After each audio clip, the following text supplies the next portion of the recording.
Hello guys, আসসালামু আলাইকুম। কী অবস্থা সবার? আশা করি প্রত্যেকে অনেক বেশি ভালো আছেন। আলহামদুলিল্লাহ, আল্লাহ তাআলার অশেষ রহমতে আমরা সকলে অনেক বেশি ভালো আছি।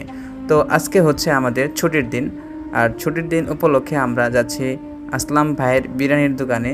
তো আসার পথে আমরা ভাই বেরাদার সকলের সাথে অনেক মজা করলাম। অবশেষে চলে আসলাম আসলাম ভাইয়ের বিরিয়ানির দোকানে। এসে দেখি কিছু লোকজন এখানে গরু গোশত কাটাকাটি করতেছে।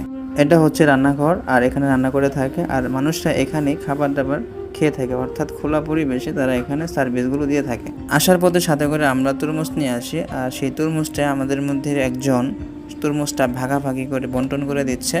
তারপর আমার বন্ধুকে আমার মোবাইলটা দিয়ে বলি, ভাই তুমি ভিডিও রেকর্ড করতে থাকো আর আমি আমার ভাগের তরমুজটাকে আমি খেয়ে নিই। তারপর এলাকাটা ঘুরে দেখার জন্য সবাইকে বললাম যে ভাই তরমুজ খাওয়া তো শেষ, চলো এখন একটু এলাকাটা ঘুরে দেখি। অনেকটা গ্রাম সাইডের মতোই মনে হয়, ভালোই লাগবে। তো আসার পথে এখানে কিছুটা ভালো লাগলো, এখানে কিছু ছবি টবি তুলে নিলাম আমরা সকলের সাথে। তারপর ঘোরাঘুরি শেষ করে আমরা খাবারের দোকানে চলে আসলাম, আর দোকানে এসে দেখি খাবার সংগ্রহের আগে আমাদেরকে একটি করে টোকেন নিয়ে রাখতে হবে। টোকেন নেওয়ার পর্ব শেষ করে আমরা খাবার সামনে নিয়ে নিলাম। তারপর খাবারগুলো দেখে সবাই আশ্চর্য হয়ে গেল, এতগুলো খাবার আমরা কি খেতে পারবো কিনা। খাবারের রিভিউ নেওয়ার জন্য আমি সবার কাছে ছুটে গেলাম যে আসলে তোমাদের কাছে এই খাবারগুলোর স্বাদ কেমন লাগতেছে। সবাই বলতেছে ভাই কম টাকার ভিতরে আলহামদুলিল্লাহ বেশ অনেক ভালো, অনেক টেস্টি খাবার। তারপর আমার পার্টনারগুলো বলতেছে যে ভাই ভিডিও অনেক হয়েছে, এবার তুমি তোমার খাবারটা খেয়ে নাও।